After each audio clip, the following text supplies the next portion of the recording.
Hey, what's happening, audience? Hopefully you can hear me well.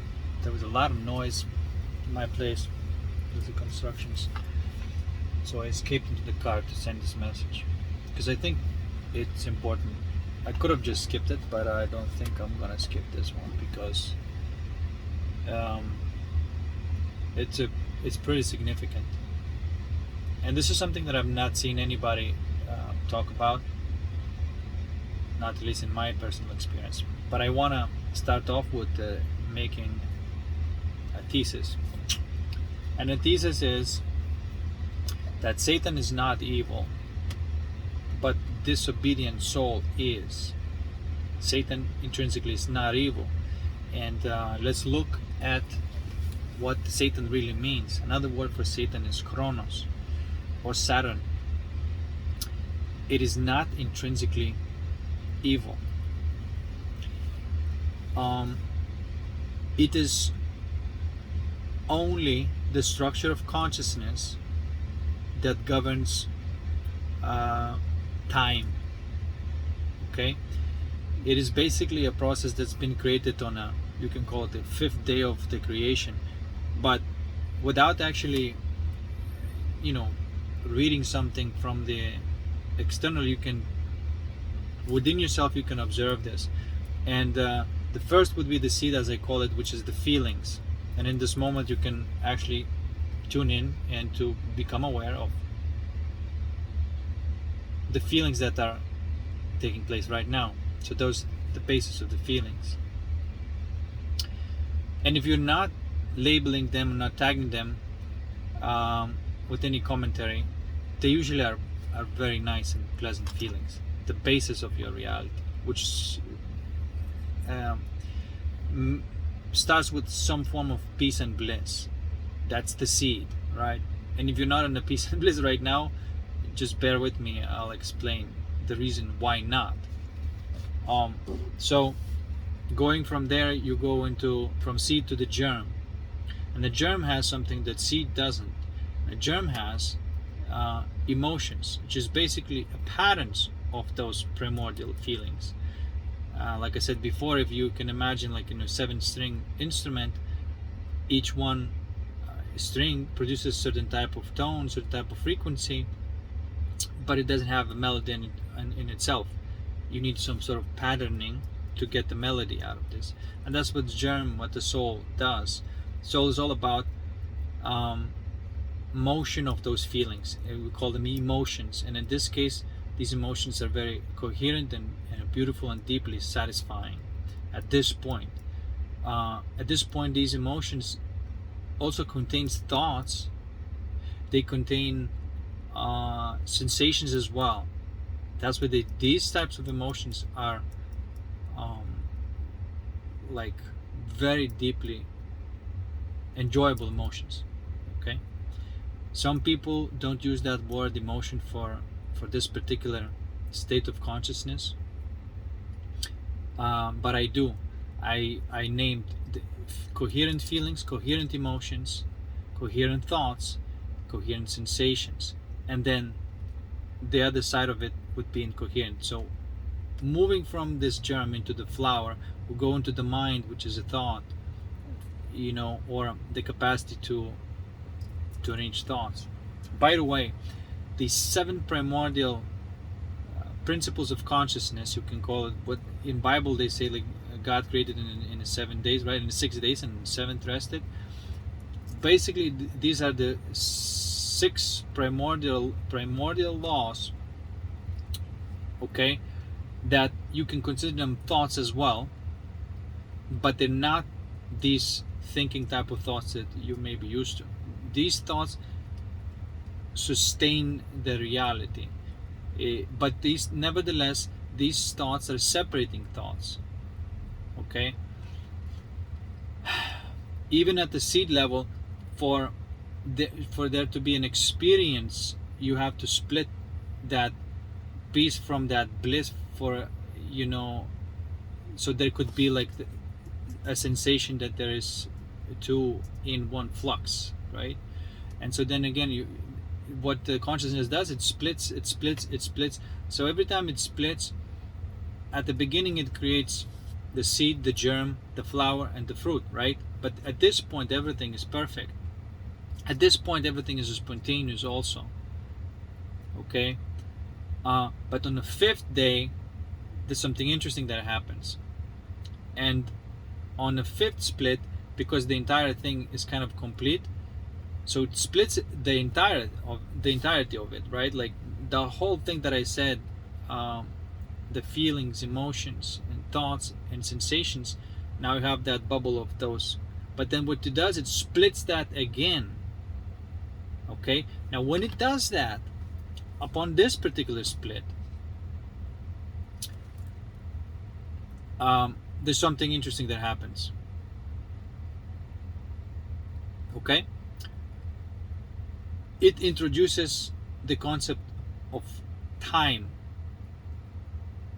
The time as you know, the past, the future, and so on.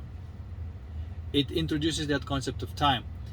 Now, intrinsically, that introduction of Satan or Chronos, which, you know, it has a bad rap, but I will explain that it's not evil.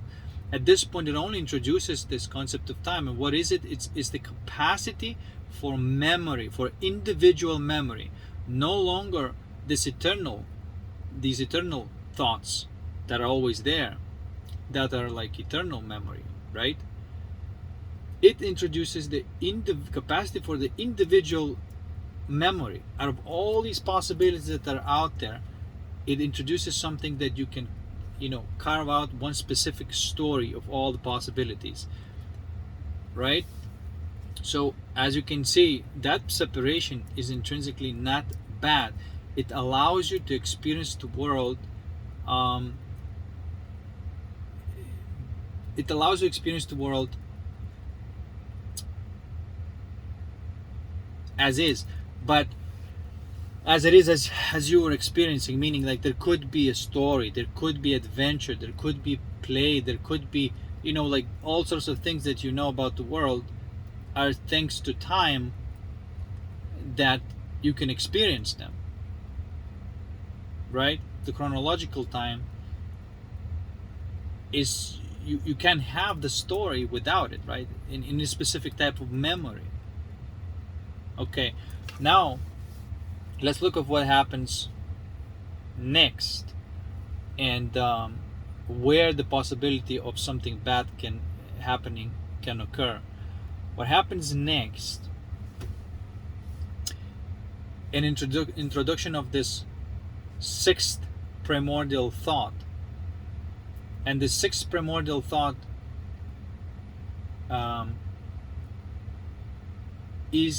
allows the process of thinking. It is used, this process of thinking is necessary, and it is used for navigating this physical reality, and only for that. It is not used for anything else. It is created for that. Okay?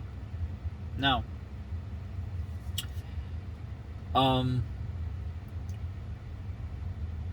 even at this point, you can see that there's nothing wrong with the entire creation. There's nothing wrong at this point. But what happened on the seventh day? The Bible says that the God rested on the seventh day. That's not really exactly correct. He basically pressed the button play, and so the entire thing began to unfold. Okay, now in this allowance of the free motion of, you know, the energy can flow wherever the soul decides it to flow. That's when the opportunity for something evil appears. And evil happens whenever there is loss of, you can call like a self-awareness, or where the attention is no longer placed upon the awareness. It's just a way of saying it, meaning that the attention is not placed on the source of all the feelings. What I'm trying to say here is that all the feelings intrinsically are enjoyable. Now, time introduces this idea of change, and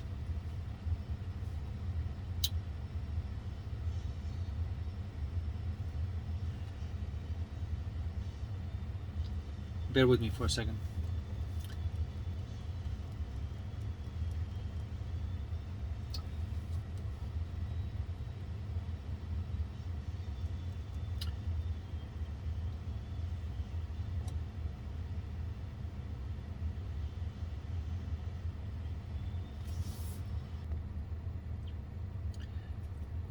So, to really look into this very closely, and I really want to not let anything slip in this process when there is this split happening, and I want to be very specific of what that split is. When the time is introduced, it only introduces like a puzzle for you to resolve. Okay, it only introduces for you the puzzle to resolve. This is why the Satan and the Chronos is a structure of consciousness that allows you to play. It makes something that a whole like a puzzle as a whole, and just fragments everything, and so allows you to put it back together. And the way it's done correctly is you're going through the experience, and those coherent feelings are hidden for a fraction of a moment. And in that moment, if you're aware of those feelings, and you do not let your thinking mind to label that, but you just, because that's what's supposed to happen by default, you're just living it, that feeling that is happening to you, and through living that feeling that is happening to you, you go back to that flux, to that enjoyment, to that coherent feeling seed. In other words, you play life, something happens, feelings arise, and in that moment your mind can come in and start labeling like, oh, this is bad, this is not good, and freeze that momentary incoherence as a thing to avoid. And so then it goes on and creates all sorts of strategies and structures how to think to avoid. It is using a psychological discomfort as if it would be physical discomfort. This is why I even want to separate the word fear from fright. Fright is something that is natural and is supposed to be there, and is a bodily reaction. If somebody is like trying to spook the crap out of you, and you just intrinsically smack them in the face, that's totally fine, because it was a automatic self-defense reaction. And also they should be careful who they're trying to startle. Anyway, maybe that's not a good example, but you see what I'm trying to say. That thing is like, when there's an immediate danger, you act, you react, and everything is fine, and it's a body proper reaction, that fright that allows you to avoid danger, physical danger. That is totally fine. This is what is made for.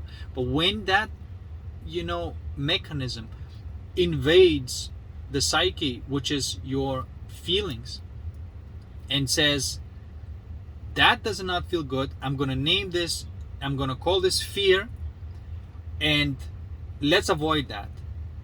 It doesn't feel good, let's avoid that, and here's the ways that we're going to avoid that. And so it creates the belief system, and in that moment, as soon as the first belief system is created, that's it. That's the beginning of evil. all beliefs are evil. You don't need to have a belief to live the truth. You don't need to have a belief to live the truth. Skills, yes, that is what it's for. That introduction of chronos and logical thinking is so you as a soul could have the avatar with skills. But that mechanism of the avatar that goes reverse and says like, hey, let me help you fix your emotional and feelings problem, that invasion is the beginning of evil. Okay? Beginning of the ego, and therefore evil. Ego is evil.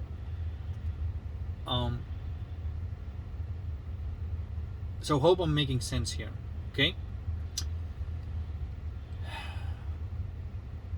There is very specific motion within your consciousness that does that, and you can watch it happen.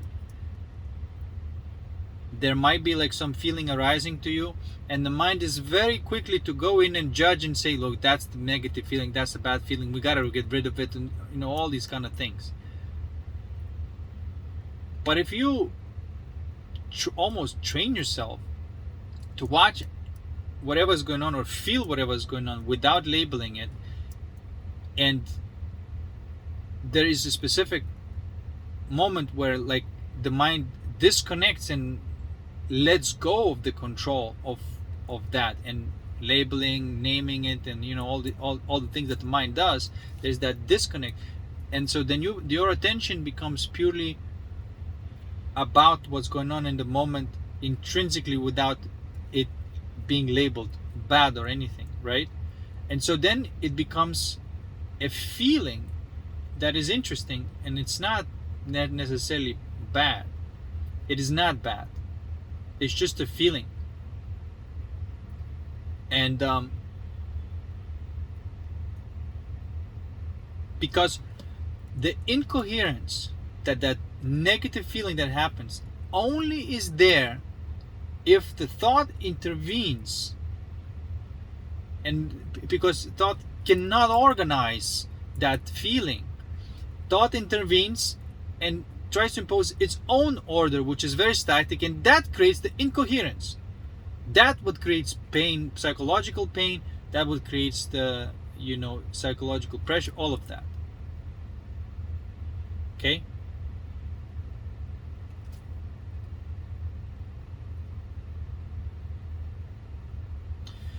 And it is, again, it's a type of direction. It's like where you place your attention.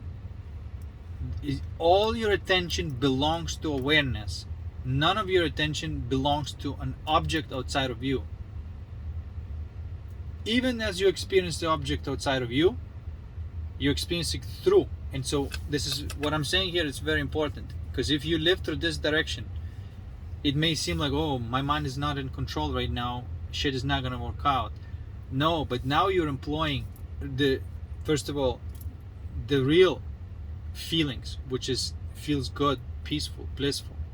Then from there it stems also of like nice emotions, and so then nice thoughts, and everything's subjective at this point, and then your objective reality becomes as a consequence of your subjective reality.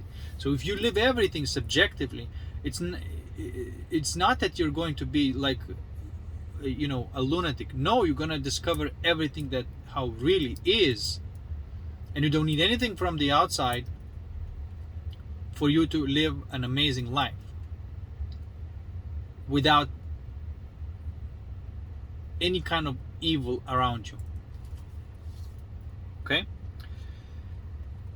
So again, Satan is not evil.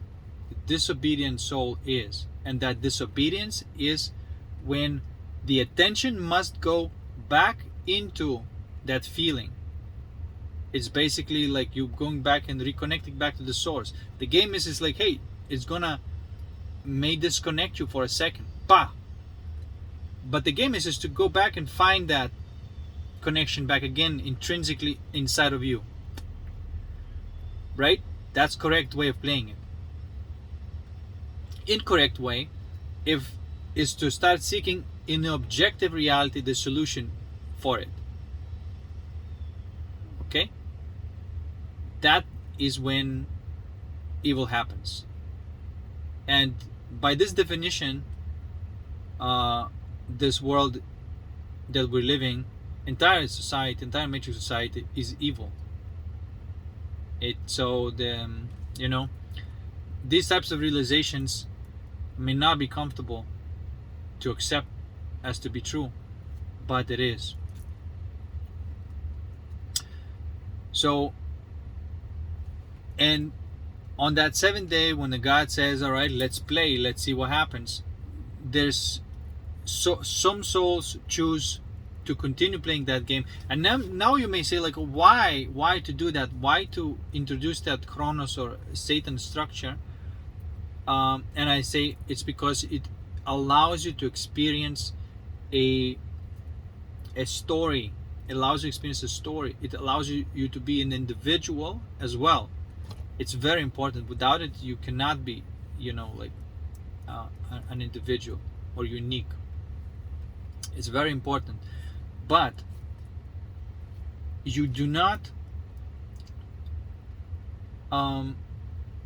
if you do not play the game right, which is basically almost like a creation of a structure that, despite that distortion of Chronos, you still create a structure that connects back to the source. And so there's basically, you're kind of growing your soul. It is type of is something special about this. It is soul that becomes like immortal, or that particular character becomes immortal. That's the true immortality. And so the perverse immortality is when they seek out, like this mind that I have, this belief system that I have, I gotta sustain it, and because that's me. And so that's not even a soul, and it's just like an ego trying to survive.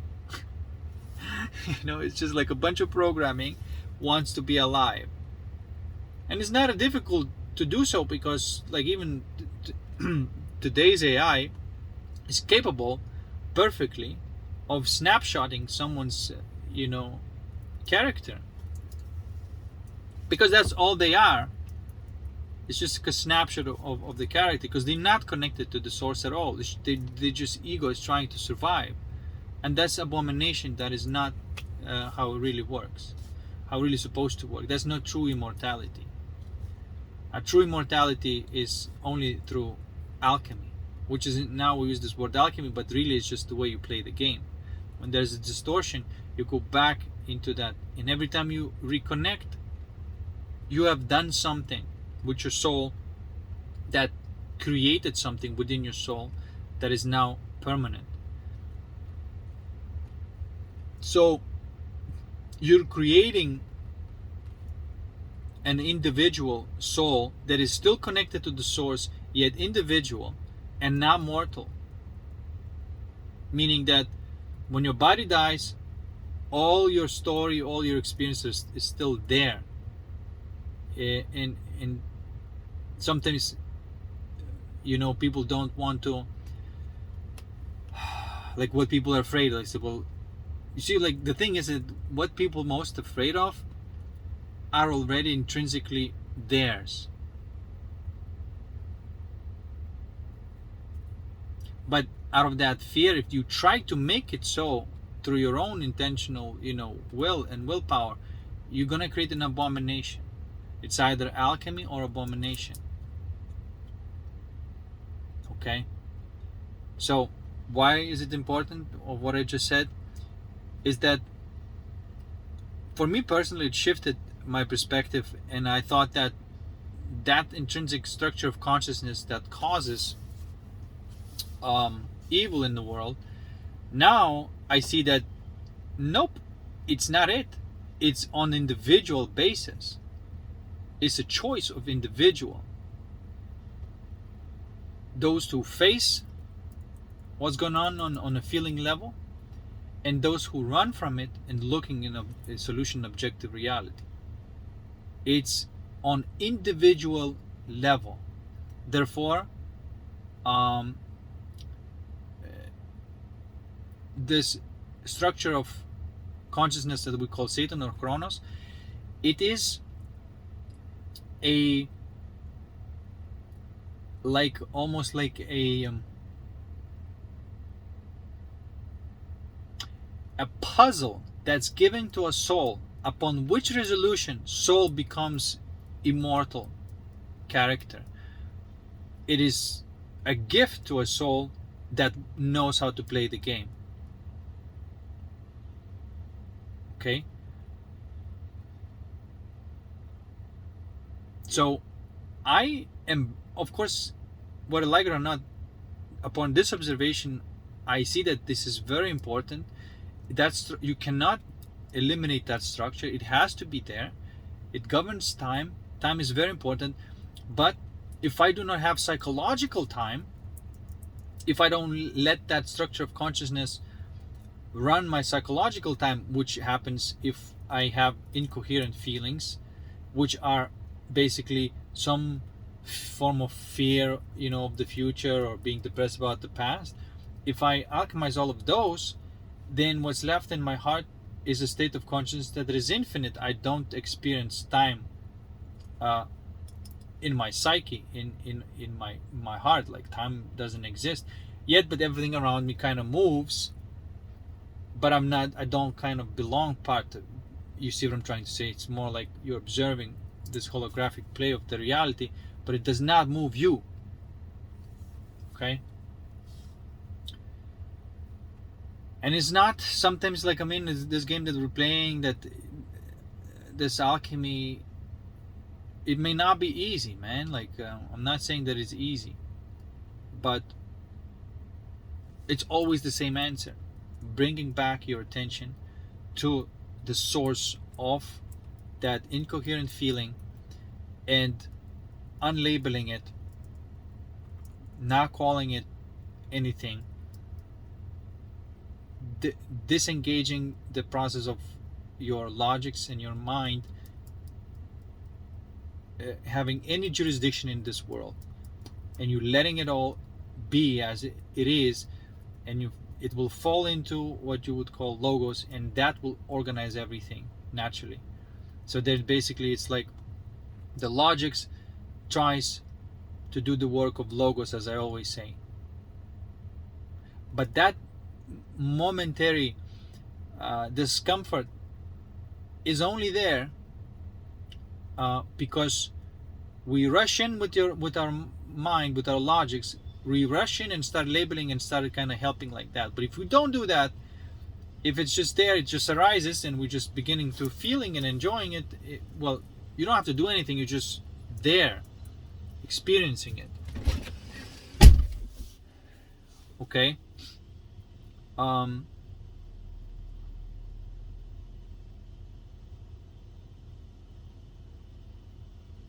living life through that internal way.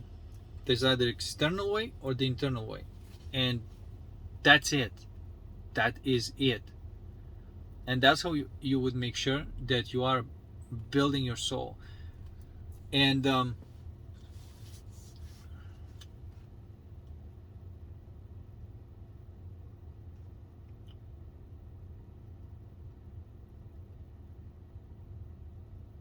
as you can see, there's nothing else that you can do as you go through life, as you go through this experience of time, as long as you keep on, alchemizing, or whatever word you want to use, as long as you keep on making those feelings as your primary focal point, and from there everything else has to stem.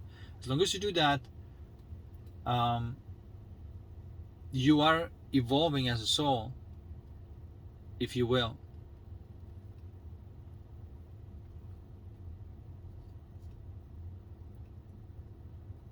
And of course, I have to also say that you are revealing who you are. It's not that the building word may not be good. You are revealing. You are experiencing and knowing yourself, what you really are.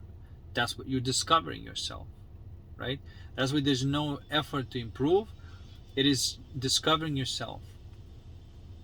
The only thing that you can improve is the skills, and that's what this particular, you know, thought process is for, is to learn the skills. So again, I'm trying to disconnect this motion of thought that intervenes where it's not supposed to intervene. And I want to say that that intervention, that very motion of logic saying like, hey, let me help you with this, it is, you never accept that.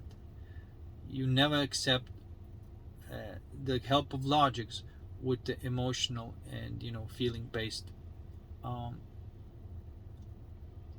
issues, quote unquote.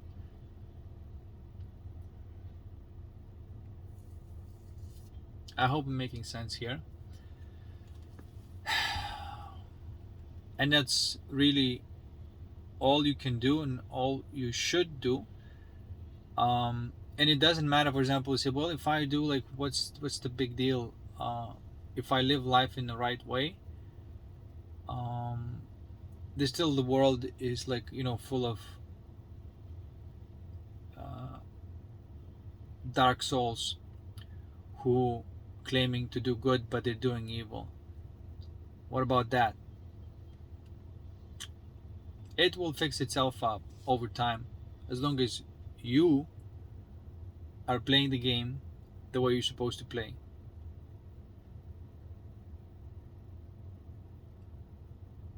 That's it.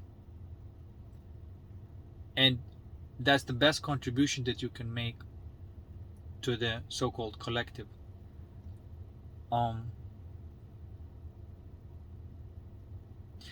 And you also have to let the if you do this, then you're gonna play this game of life with other people who play like this, and you gotta let the evil people to self-destruct. Like, that's what I've learned. You don't fight them, you let them be to their own devices, and they will self-destruct, because that's the one thing the ego does. It sabotages. And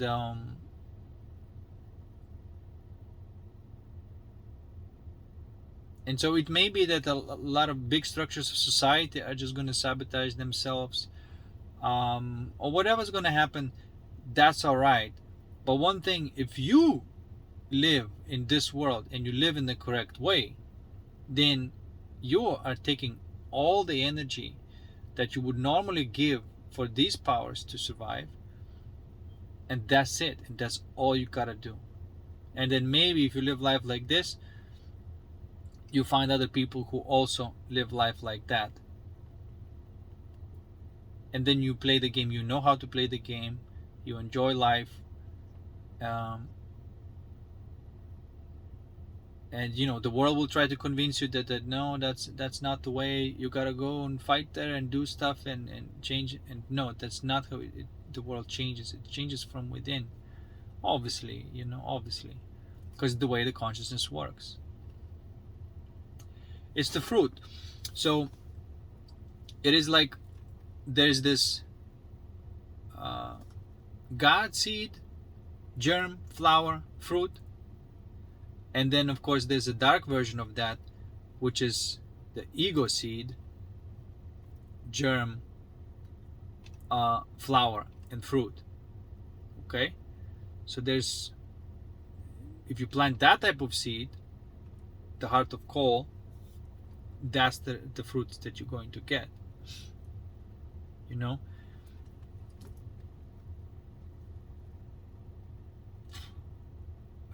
So hopefully it makes sense. Everybody's vilifying Satan, and that is the best way to avoid responsibility, because responsibility lies with an individual, not the way the consciousness is structured, not the way even your society is structured. Responsibility lies with individual. And so I know that these quotes been sort of stolen and used by the same fucking egomaniacs to create another coping mechanism society and just brainwash people. But this cannot be, because this is done intrinsically, internally, and cannot be touched by anybody from the outside. These people that are telling you what to do from the outside, or manipulating you emotionally, are Muppets. They're just Muppets. They have no power, and that's why I don't know why people call it power. And see, like, people say, like, oh, that person has a lot of power. That's not power. That's, you can call it, you have to call it something else. Control. Yeah, that person has a lot of control over things, sure. But it's not power. They're actually the least powerful individual. The person who feels the need to control everything is the weakest person. And I want to say something as well about this. A lot of advice that is out there in terms of how to, like, you got to fight, you got to rest alive, you got to effort, like, develop this unnecessarily incredible big willpower. You don't need that much willpower. You need some willpower, but you don't need the way, because then a lot of people rely on the willpower, and that just what it does, it just creates stronger and stronger ego. So all of your heroes that are out there and then telling you how to fight with life, and you gotta have a thick skin and whatever, is telling you how to grow your ego, not your soul. And you always have to fight. You always feel less than, and it's wrong. It's all wrong. And they write books, and go on podcasts and talk, and everybody listens in. And I hope most people do not fucking listen to that. They do something. Oh, they've done something impressive, whatnot. But when you listen to what they're saying, it's just pure ego. It is just basically how to keep your ego alive. And the game of life is completely opposite to that. I don't want to mention names, but you can probably infer of what I'm trying to say here, and who are these maniacs. Okay?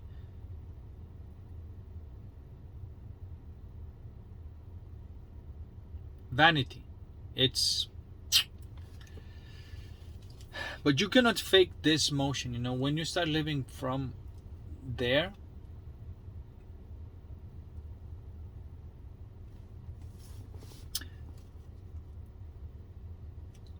things fall into place for you. Okay, you enjoy life. You even enjoy a physical effort that you do. It doesn't feel like a strive, like some sort of strife or internal friction that you have to overcome. What kind of fucking life is that? Fighting with yourself every day? Fuck that shit. And that's what is being taught, to men especially. You gotta, they say something, beat your inner bitch.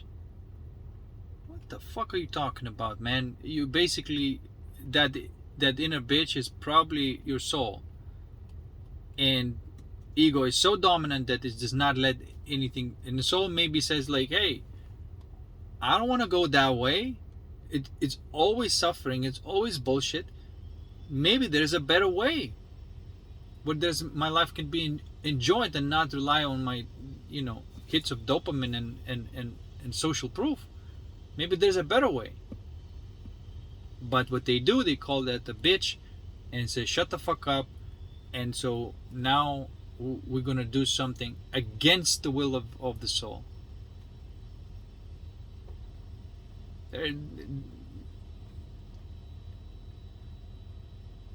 It's abomination. These men are not men.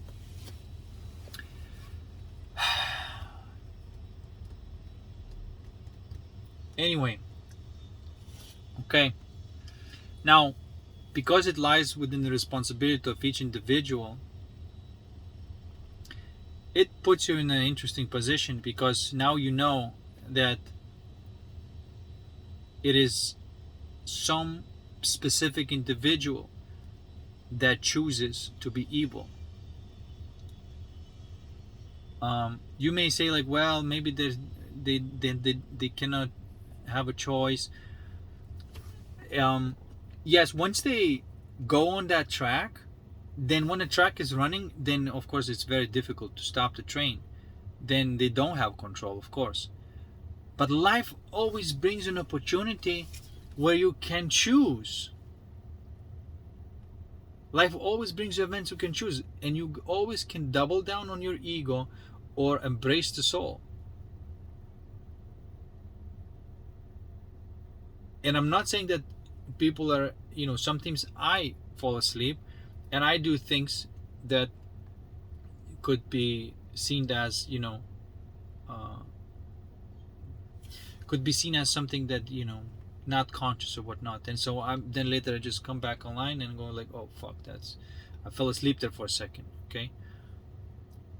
But I know that I always have a choice for me to go back to the center. It always gives me that choice. Okay.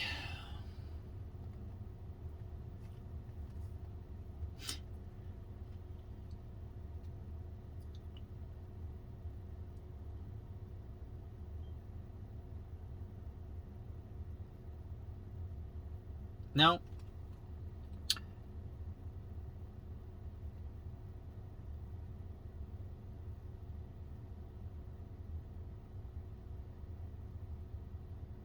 I think that's it. And then you may say like, what is the relationship of, this type of soul, whether this soul versus ego, right? Like, what is the relationship? Just alchemy. Just keep on alchemizing, just keep on going back to the center no matter what. And that's it. That's all you can do. Sometimes you need to protect yourself. You should still consider that there are evil people out there, and that you may need to protect yourself. That's just logical. But you don't actively engage them in anything. They may try to pull you in their game and may try to make you move towards the move of the ego. But if you just keep on going back to the center and have patience and don't give them energy, they will fall off, and very likely that you will need to participate in a lot of conflict that they may want you to participate in.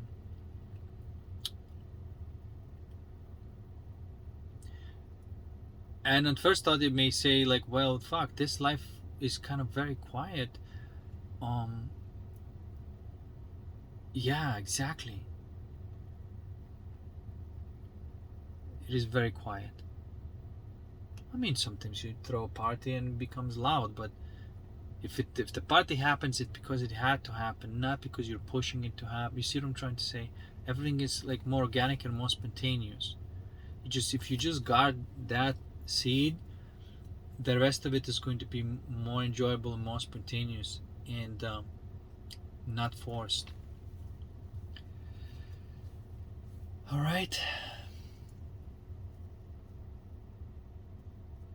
So, desire is not bad, and just nothing is bad except just one motion of the mind taking responsibility for the feelings, or taking control over the feelings.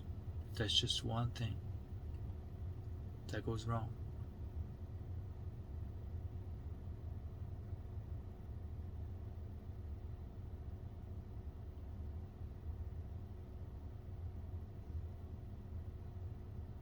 So there you go. There's no like one big evil entity that makes people do stuff. No, every person choose to do that. um and it's interesting how people uh, have that choice. I don't know how that choice happens, honestly. Meaning that why some people choose that way and some people choose that way, because a lot of times it feels like facing that thing is like the the least desirable thing that you want to do at that moment. And I don't know why. It's sort of like almost a trick. But once you go there, you realize, oh fuck, I was concerned about nothing. This is amazing. But you fall into that, it feels, because that's where the fear, excuse me, that's where the love and light is. And then um, mind is afraid of that because it has no control there. Because the control is intrinsic. It's not artificial. It's not manual. All right. I think that's enough. And so that's why the matrix happens, is when there is a collective belief system. And that's what matrix happens. And matrix is evil because it's a collective hive mind and collective society of evil people. Now, again, what I'm saying, it could be like, well, you calling like um, everybody who participate in these games evil? Yeah, I do. Not that I do, it's just that observation does.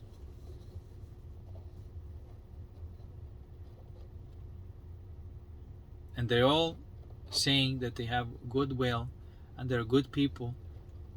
And I question, is like, what is the definition of a good person? Is that a good person is full of belief systems?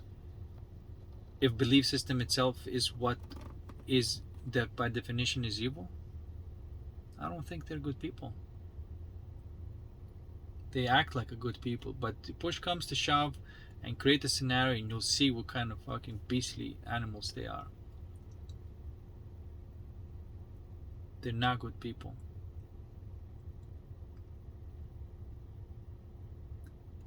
I tend to see that good people live somewhere like more in the countryside, do their own thing, have their own entertainment, have their, excuse me, I shouldn't say entertainment, enjoyment. Uh,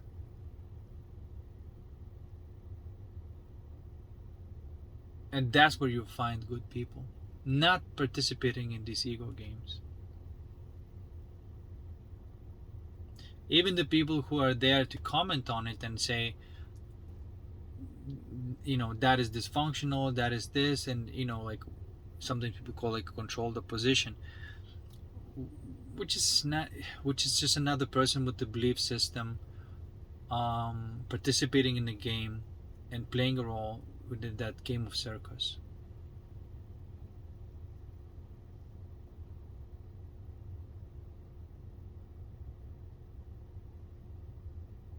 And there's one common denominator in all of that game, and that is what you would call publicity. Is a common denominator. It's the publicity that is basically the game of ego. Privacy is the game of the soul. For example, I could write something or I could create something and I really kind of enjoy it, and maybe just few people see it, but I am having fun doing it.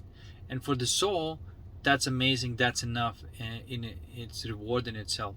For the ego, no, the ego has to freaking publicize, push it in everybody's face, and say that, look at it, look at it, look how awesome I am. Oh my gosh. And I'm even,